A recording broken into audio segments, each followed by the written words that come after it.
Hello students, last video हम देख रहे थे कि ऑर्गेनिक कंपाउंड्स के ट्राइवियल नेम और कॉमन नेम किस तरह से लिखते हैं।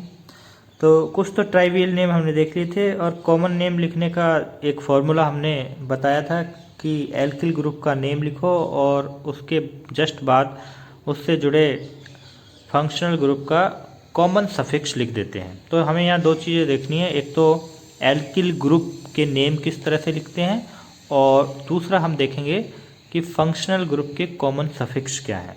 तो सबसे पहले देखते हैं एल्किल ग्रुप।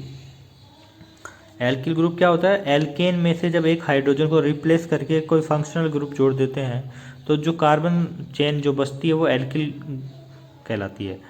ठीक है, और उसका नेम कैसे करते हैं देखिए, मैं क्या कह रहा हूँ। जैसे ये है C2H6 यानी कि एथेन, ETHANE। ठीक है, इसमें से एक हाइड्रोजन को हमने रिप्लेस कर दिया किसी फंक्शनल ग्रुप से। ठीक है, कोई भी फंक्शनल ग्रुप से रिप्लेस कर दिया। पहले हम हाइड्रोजन को हटाएंगे तो ये क्या बन जाएगा, C2H5। और इन दोनों में से किसी एक हाइड्रोजन को हटाया है तो उस कार्बन की जो वैलेंसी है वो फ्री हो जाएगी। तो ये जो हम निशान लगाते हैं डैश का, ये एक्चुअल में उस कार्बन की फ्री वैलेंसी है, माइनस का साइन नहीं है। ये वो वैलेंसी है जो फ्री हो चुकी है, जिससे हाइड्रोजन हट गया है। तो अब देखिए, ये तो था एथेन और ये क्या हो गया है, एल्किल। ये तो था एल्केन, एल्केन था।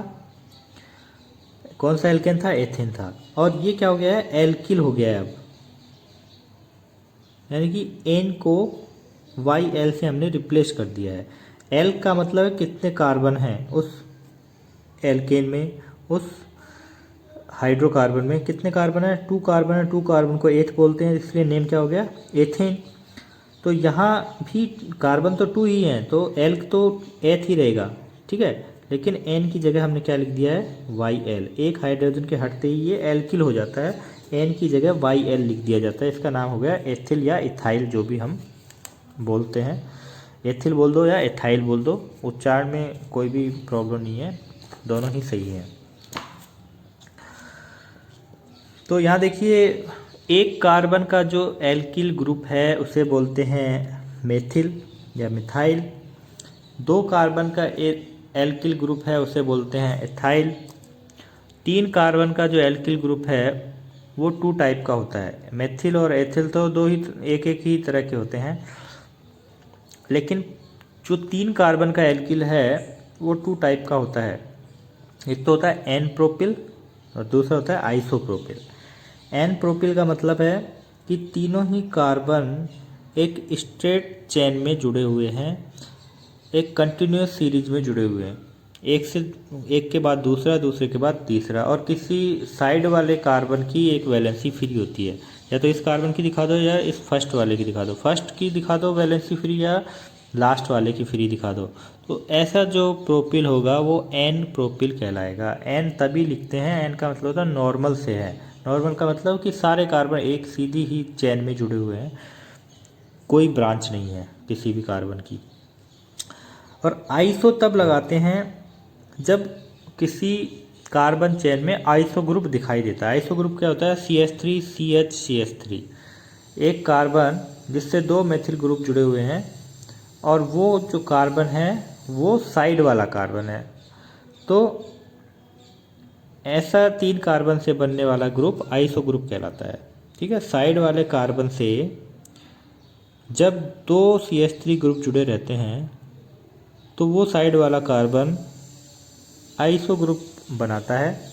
ठीक है, अब यहाँ तो 3 ही कार्बन है तो इन 3 कार्बन से आइसो बन गया है, तो इस प्रोपिल को बोलेंगे आइसोप्रोपिल। और दूसरा तरीका प्रोपिल के लिए आइसो बोलने का यह है कि 3 कार्बन में से जब बीच वाले कार्बन की वैलेंसी फ्री हो तो ऐसा प्रोपिल आइसोप्रोपिल कहलाएगा। ठीक है, 4 कार्बन का एल्किल कहलाता है ब्यूटिल। ब्यूटिल 4 टाइप का होता है। एन ब्यूटिल आप समझ गए होंगे, एन का मतलब है कि चारों ही कार्बन एक सीक्वेंस में स्ट्रेट लाइन में जुड़े हों, कंटिन्यूस जुड़े हों, और फर्स्ट या लास्ट कार्बन की वैलेंसी फ्री हो तो ऐसा ब्यूटिल एन ब्यूटिल कहलाता है, नॉर्मल ब्यूटिल होता है। आइसो ब्यूटिल कौन सा ब्यूटिल कहलाएगा? जब उसमें आइसो ग्रुप प्रेजेंट हो। ये देखिए, ये साइड वाला कार्बन है जिससे आइसो ग्रुप बन रहा है, जिससे दो CH3 ग्रुप जुड़े हुए हैं। टोटल कितने कार्बन है? 4 कार्बन है, इसलिए ब्यूटिल तो है, लेकिन आइसो ब्यूटिल है क्योंकि इसमें आइसो ग्रुप प्रेजेंट है। सेकेंडरी ब्यूटिल का क्या मतलब है कि 4 कार्बन में से जिस कार्बन की वैलेंसी फ्री दिखा रहे हैं वो कार्बन सेकेंडरी कार्बन है, यानी कि 2 डिग्री कार्बन है। सेकेंडरी कार्बन का क्या मतलब होता है? ऐसा कार्बन जो 2 और कार्बन से जुड़ा हो, सेकेंडरी कार्बन कहलाता है। ये 10th में भी आपने पढ़ा होगा कि ऐसा कार्बन जिसकी वैलेंसी फ्री है। वैलेंसी फ्री का मतलब है कि जिससे फंक्शनल ग्रुप जुड़ा हुआ है वो 2 और कार्बन से जुड़ा हुआ है, तो ऐसा कार्बन सेकेंडरी कार्बन कहलाता है। और इसीलिए ब्यूटिल के आगे क्या लिखा है? सेकेंडरी लिखा है। अब यहाँ देखिए, इस कार्बन की वैलेंसी फ्री है, इस कार्बन से तो एक ही कार्बन जुड़ा हुआ है, इसलिए इसके आगे सेकेंडरी नहीं लिखा। ऐसा इसमें है। और टर्सरी ब्यूटिल का मतलब है, देखिए शॉर्ट फॉर्म है, टर्सरी का शॉर्ट में TERT लिख दिया है। और इसका मतलब है कि ऐसा कार्बन जिसकी वैलेंसी फ्री है वो 3 और कार्बन से जुड़ा हुआ है, इसलिए इसको बोला है टर्सरी ब्यूटिल। अब बात करते हैं 5 कार्बन के एल्किल ग्रुप की। 5 कार्बन का जो एल्किल ग्रुप होता है उसे बोलते हैं पेंटिल और एमिल ग्रुप। पेंटिल बोल दो या फिर एमिल बोल दो।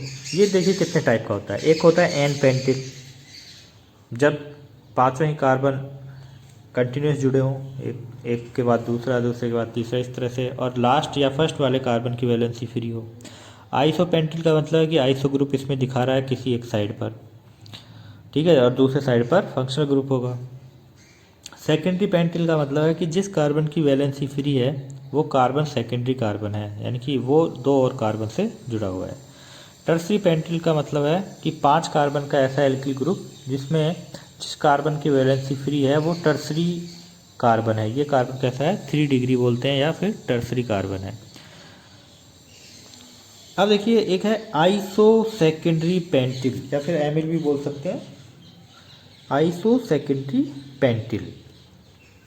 अब इसमें आइसो भी आ रहा है, सेकेंडरी भी आ रहा है। इसका मतलब ये दोनों ही प्रेजेंट हैं।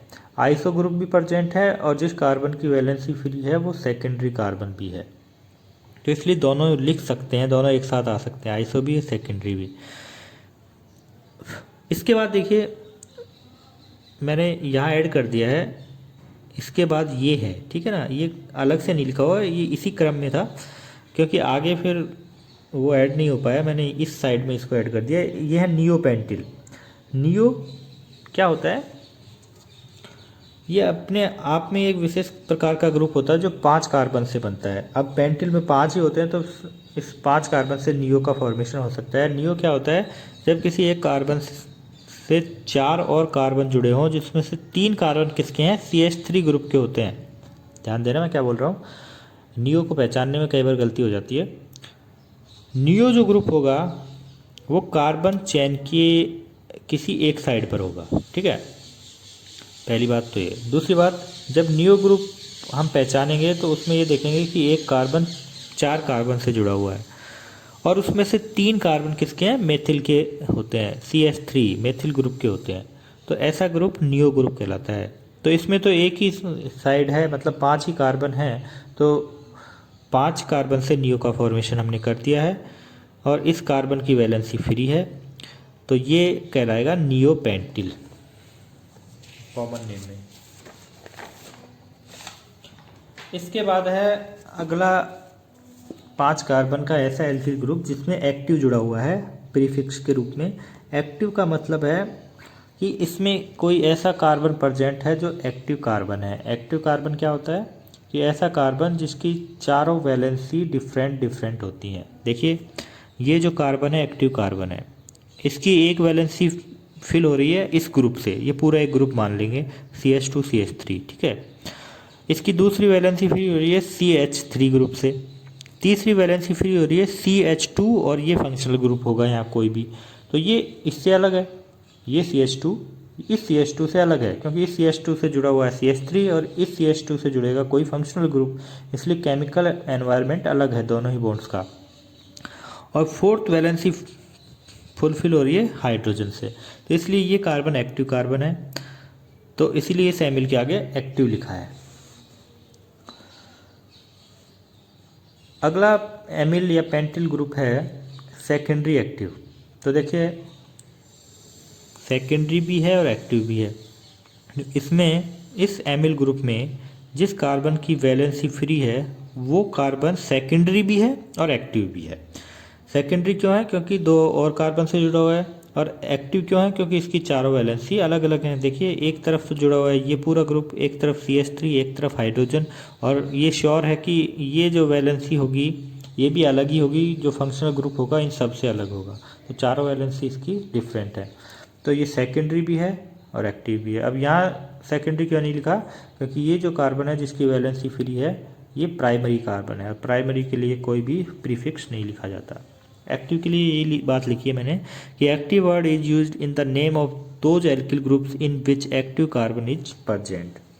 इसके बाद एल्किल ग्रुप तो और भी होते हैं, जैसे 6 कार्बन का एल्किल होगा तो हेक्सिल होगा, 7 कार्बन का एल्किल होगा तो हेप्टिल होगा, 8 कार्बन का होगा ऑक्टिल, 9 कार्बन का होगा नोनिल। इसी तरह से और भी एल्किल ग्रुप होते हैं, लेकिन फिर उनको इसी तरह से डिवाइड करते हैं, ठीक है ना। अभी हमने जितने भी उनके क्लासिफिकेशन हो सकते हैं वो एमिल में या पेंटिल में देख लिए हैं। हेक्सिल का भी इसी तरह से होगा, n, iso, neo, secondary, tertiary, active, secondary active, iso, secondary, इस तरह से हम उनको भी डिवाइड कर सकते हैं। कॉमन नेम में सेकंड पार्ट है फंक्शनल ग्रुप का कॉमन सफिक्स हमें पता होना चाहिए। ये देखिए एक है फंक्शनल ग्रुप हेलाइड, हेलाइड को एक्स से लिखते हैं, कॉमन वर्ड है, लेकिन एक्स की जगह या तो F मिलेगा या Cl मिलेगा या Br मिलेगा या I मिलेगा। हेलाइड में X की जगह यदि F मिलता है तो उसे बोलेंगे फ्लोराइड, Cl मिलता है तो क्लोराइड, Br मिलता है तो उसका कॉमन सफिक्स होगा ब्रोमाइड, और I मिलेगा तो आयोडाइड। OH फंक्शनल ग्रुप का कॉमन सफिक्स होता है एल्कोहल, SH का होता है थायो एल्कोहल। ये एमीन्स हैं, एमीन्स 3 टाइप की होती हैं, प्राइमरी, सेकेंडरी और टर्सरी, जिन्हें 1 डिग्री, 2 डिग्री एंड 3 डिग्री बोलते हैं। सबके लिए एक ही कॉमन सफिक्स होता है, वो है एमीन। CN के लिए होता है साइनाइड, NC के लिए होता है आइसोसाइनाइड। देखिए इसमें भी कार्बन नाइट्रोजन है, इसमें भी कार्बन नाइट्रोजन है, लेकिन जो कार्बन चेन होती है अगर वो कार्बन के थ्रू जुड़ा है ये ग्रुप तो साइनाइड कहलाता है, नाइट्रोजन के थ्रू जुड़ा है उस कार्बन चेन से तो आइसोसाइनाइड कहलाता है। ये है ईथर, इसका होता है थायो ईथर, ये है कीटोन। अब देखिए ये जो ईथर है इस ऑक्सीजन से दोनों साइड में एल्किल ग्रुप जुड़े होते हैं। एल्किल ग्रुप को हम किससे लिखते हैं? R से लिखते हैं। ऐसे ही S के दोनों तरफ एल्किल ग्रुप जुड़े होते हैं तो उसे दोनों ही एल्किल ग्रुप का नेम लिखेंगे और फिर लास्ट में लिखेंगे थायो ईथर या ईथर। ऐसे ही कीटोन है तो कीटोन के दोनों साइड में जो एल्किल ग्रुप हैं उनके नाम लिखेंगे और फिर लास्ट में कीटोन लिख देंगे। यदि दोनों ही एल्किल ग्रुप सेम है तो हम डाई लगा देंगे, डाई एल्किल कीटोन। कुछ एग्जाम्पल देख लेते हैं, थोड़ी बात समझ में आएगी एग्जाम्पल से। जैसे एक एग्जाम्पल है ये, तो पहले इसको डिवाइड कर दो एल्किल ग्रुप में और फंक्शनल ग्रुप में। ये है एल्किल ग्रुप और ये है फंक्शनल ग्रुप। पहले एल्किल ग्रुप का नेम करेंगे और फिर फंक्शनल ग्रुप का। एल्किल ग्रुप का नेम क्या है? देखिए कितने कार्बन का एल्किल है, 1 2 3 4। 4 कार्बन का एल्किल क्या होता है? ब्यूटिल होता है। हमने देखा है टेबल में कि 4 कार्बन का एल्किल ग्रुप होता है ब्यूटिल ग्रुप, और ब्यूटिल ग्रुप 4 टाइप का होता है। तो अब आप इसको देखिए कौन से टाइप का है, तो ये है आइसोब्यूटिल, क्योंकि इसमें आइसो ग्रुप प्रेजेंट है, आइसोब्यूटिल, और इसका कॉमन सफिक्स ब्रोमाइड। ठीक है, अब इसमें देखो OH को हाइड करते हैं तो एल्किल ग्रुप दिखता है। एल्किल ग्रुप कितने कार्बन का है? 1 2 3 4 5 कार्बन का। 5 कार्बन का एल्किल ग्रुप क्या कहलाता है? पेंटिल या फिर एमिल। और एमिल ये कौन सा है फिर उसको देखते हैं। ना तो ये एन है, ना ही इसमें आइसो ग्रुप है, ना ही सेकेंडरी है, क्योंकि जिस कार्बन से फंक्शनल ग्रुप जुड़ा हुआ है वो तो प्राइमरी कार्बन है। सेकेंडरी नहीं है तो टर्सरी भी नहीं होगा। फिर क्या बचता है, एक्टिव बचता है। एक्टिव ढूंढो, ये कार्बन है, एक्टिव कार्बन है, ये एक्टिव कार्बन होने की वजह से इसके नाम के आगे एक्टिव लिखा, फिर एमिल लिख दिया, फिर फंक्शनल ग्रुप का सफिक्स लिख दिया। ठीक है, अभी इसमें देखो फंक्शनल ग्रुप को हाइड करो तो 4 कार्बन का एल्किल क्या होता है, ब्यूटिल होता है। कौन सा ब्यूटिल दिख रहा है, टर्सरी ब्यूटिल दिख रहा है, तो लिखा टर्सरी ब्यूटिल और इसका कॉमन सफिक्स लिख दिया एल्कोहल। ये कुछ और एल्किल ग्रुप हैं जो उस टेबल में नहीं थे, ये तीनों ही अलग से लिखे हैं मैंने एग्जाम्पल के रूप में, क्योंकि उनमें हम ऐड नहीं करते, ये अपने आप में ही अलग हैं। फंक्शनल ग्रुप को हाइड करते हैं तो ये जो दिखता है CH2 डबल बॉन्ड CH, इसको बोलते हैं वाइनिल, ये फिक्स है। CH2 डबल बॉन्ड CH इसको वाइनिल ही बोलेंगे कॉमन नेम में। तो वाइनिल लिखा और फिर इसका कॉमन सफिक्स लिख दिया साइनाइड। ऐसा ही ये है CH2 double bond CH single bond CH2, इसको बोलते हैं एलिल ग्रुप। ठीक है, एलिल ग्रुप एक दो बार प्रैक्टिस करोगे, लिख कर देखोगे तो ये याद हो जाएंगे। ऐसे ही ये है CH triple bond C single bond CH2, इसको बोलते हैं प्रोपार्जिल। ठीक है, ये तीनों ही विशेष प्रकार से याद रखने हैं। वाइनिल सबसे ज़्यादा यूज में आता है, एलिल और प्रोपार्जिल भी कहीं कहीं देखे जाते हैं। इनकी स्ट्रक्चर फिक्स होती है, इसलिए ये एग्जाम्पल्स में मैंने लिखे हैं। ये जो ग्रुप होता है CH2 डबल बॉन्ड CH, अब ये जो वैलेंसी फ्री है, इससे कोई फंक्शनल ग्रुप कोई सा भी जुड़ा हो सकता है, तो इसका नेम होगा वाइनिल, और वाइनिल के आगे क्या लिख देंगे, फंक्शनल ग्रुप का कॉमन सफिक्स, इसको बोलेंगे एलिल, फिर इसके आगे लिख देंगे फंक्शनल ग्रुप का कॉमन सफिक्स। ठीक है ना, ये है प्रोपार्जिल। ऐसा एक एग्जाम्पल है एमीन का, ये 3 डिग्री एमीन है। इसमें देखिए नाइट्रोजन से 3 एल्किल ग्रुप जुड़े हुए हैं, सबका अपना अपना नाम लिखेंगे। ये है मेथिल, ये है एथिल, और ये क्या है, प्रोपिल। तो एथिल का ई पहले आता है ABCD के अकॉर्डिंग, तो पहले इसका नाम पहले लिख देंगे एथिल का, फिर एम आता है तो मेथिल, फिर प्रोपिल, फिर एमीन। मैंने यही बताया था कि जितने भी एल्किल ग्रुप हैं उनके नाम लिख देंगे और फिर लास्ट में फंक्शनल ग्रुप का कॉमन सफिक्स लिखा जाता है। ऐसे ही कीटोन के लिए है, कीटोन के दोनों साइड में एक तरफ है वाइनिल और एक तरफ है आइसोप्रोपिल। देखिए आइसोप्रोपिल क्यों बोला है, फंक्शनल ग्रुप को हाइड करो, ये आइसोप्रोपिल है, इधर वाइनिल है, तो पहले लिखेंगे आइसोप्रोपिल फिर वाइनिल कीटोन। ठीक है, ऐसे ईथर के लिए ये ईथर है, इसको हाइड किया तो एक तरफ दिख रहा है आइसोब्यूटिल और एक तरफ है सेकेंडरी ब्यूटिल। ध्यान से देखो, 4 कार्बन का एल्किल एक तरफ है और 4 कार्बन का एल्किल एक तरफ है, तो ये है आइसोब्यूटिल और ये है सेकेंडरी ब्यूटिल। दोनों को ही अलग अलग लिखेंगे और फिर लिख देंगे ईथर। अब इसको हाइड करो, देखो फंक्शनल ग्रुप को, तो ये हमें दिख रहा है नियो ग्रुप, अपने आप में पहचान में आ जाता है, नियोपेंटिल है ये, नियोपेंटिल एल्कोहल। ठीक है ना, और जैसे ये है कीटोन है, हमें पता चल गया, इसको हाइड किया तो दोनों तरफ सेम ही एल्किल ग्रुप है, ये भी मेथिल है और ये भी मेथिल है, इसलिए हम क्या लिख देते हैं, डाई मेथिल कीटोन। ठीक है ना, ये जब सेम एल्किल ग्रुप होते हैं तो उनके आगे डाई लिख दिया जाता है, और 3 होंगे तो फिर ट्राई लिख दिया जाएगा, लेकिन कीटोन में तो 2 ही होते हैं इसलिए डाई ही लिखा जाएगा। एमीन में 3 हो सकते हैं, क्योंकि 3 डिग्री एमीन में 3 एल्किल ग्रुप जुड़े रहते हैं। तो ये देखिए, ये भी मेथिल है, ये भी मेथिल है, ये भी मेथिल है, तो क्या लिख देंगे 3 के लिए, ट्राई मेथिल एमीन। ठीक है, 2 डिग्री एमीन इस तरह की होती है, C2H5, थोड़ा चेंज कर देता हूँ प्योर, ये भी C2H5 है, ये भी एथिल है, ये भी एथिल है, तो क्या आ जाएगा, डाई एथिल एमीन।